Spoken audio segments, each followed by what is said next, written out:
Well, great view, right? I love coming here by myself.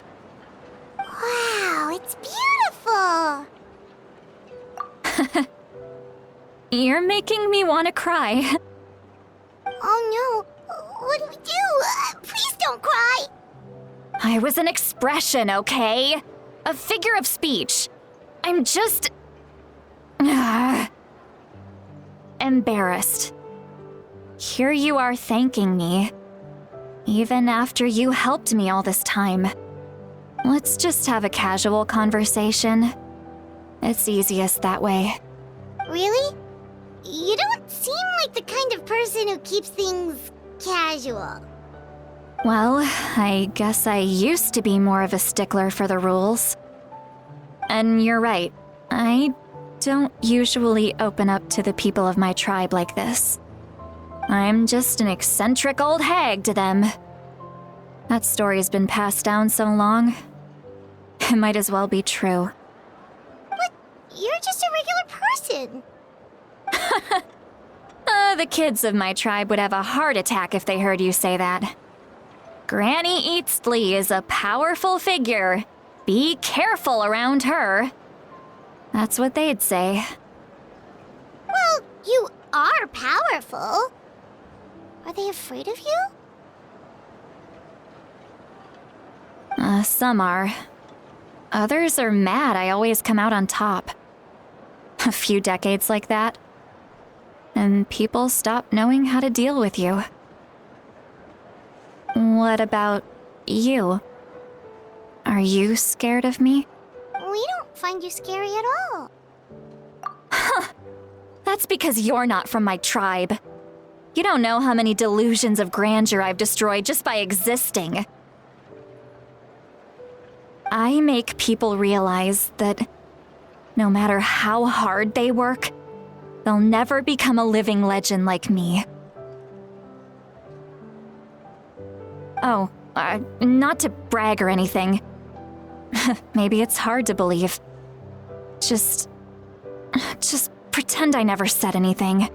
We believe you. Shilonen has full faith in your abilities, and Auroran didn't seem scared of you. He thinks of you as his granny, right? Yes, but Auroran's a special case. Mawika already told you about her plan. And you've given so much help to Auroran and me. You deserve to learn the full truth. Auroran's not like other people. As I mentioned, he was abandoned as a child. The reason being, his soul is incomplete.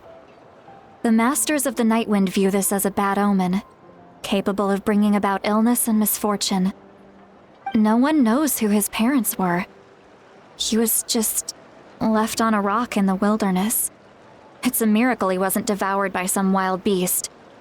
The Masters of the Nightwind believe they can see human souls, and in Auroran's incomplete soul, they saw a possibility for Natlan.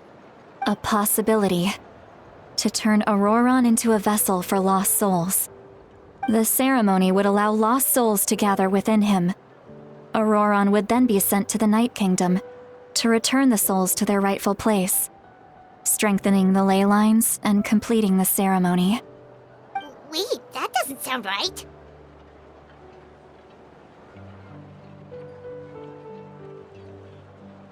Now you see the problem.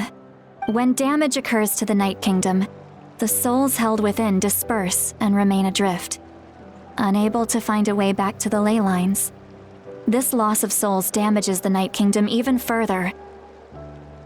The ceremony can send back countless souls at once, which would benefit the Night Kingdom and the souls themselves. Of course, the vessel, Auroran, would be sacrificed in the process. I wasn't surprised the chief at the time came up with the plan. The ley lines were already in a terrible state. A suitable candidate for the ceremony appears, and now you have the chance to make things better. Of course you're going to take it.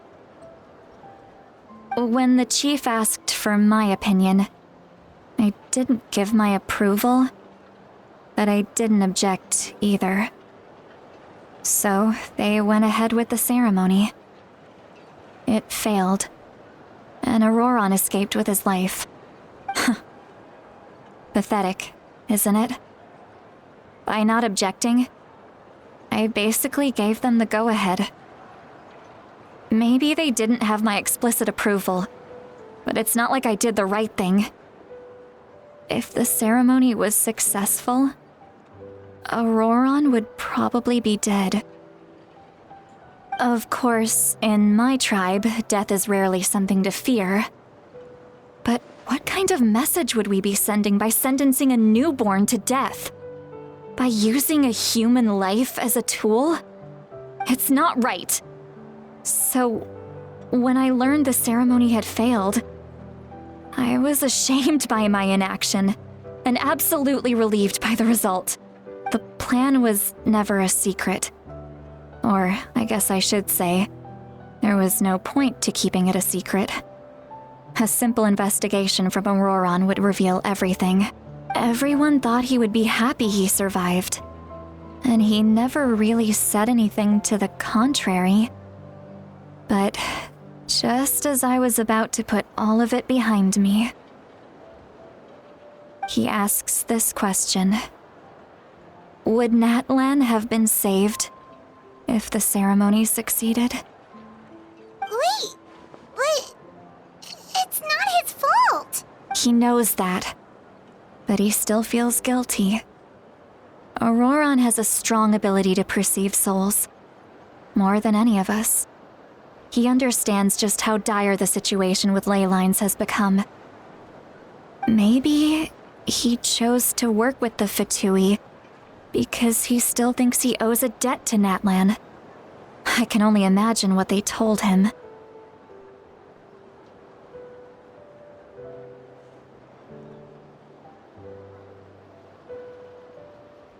Traveler, didn't the captain say he found a way to solve the crisis? Maybe that's what brought Auroron into this. Anyway, we can't just let things go on like this. We have to convince him to come back. You don't look so good, Sweet Lolly. Maybe you should head back and get some sleep. Probably drank too much. It's okay. The fresh air is doing me good. Okay. Forget that. I need to go home. You've helped me so much already. How do I even begin to thank you?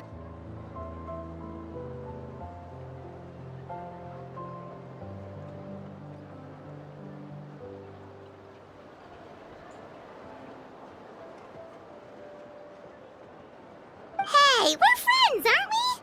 Besides, you already said you owe us a favor, so you don't need to worry about us. Good point. Well, I'll go home and get some sleep. We can figure out our next move in the morning.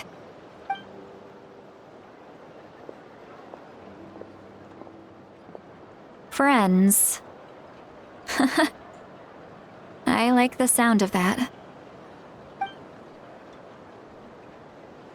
Auroron's probably back with the captain, don't you think?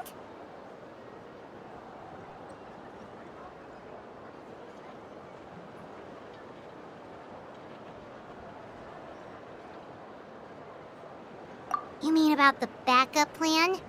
Do you really believe what the captain told us? Yeah, you're right. We should just go to her directly. But she's probably asleep. We can find her first thing in the morning. For now, let's... go to bed.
do you need?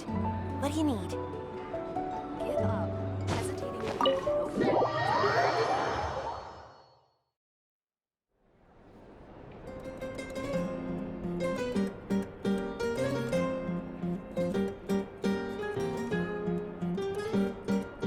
Why is it so noisy outside? Pirates still half asleep.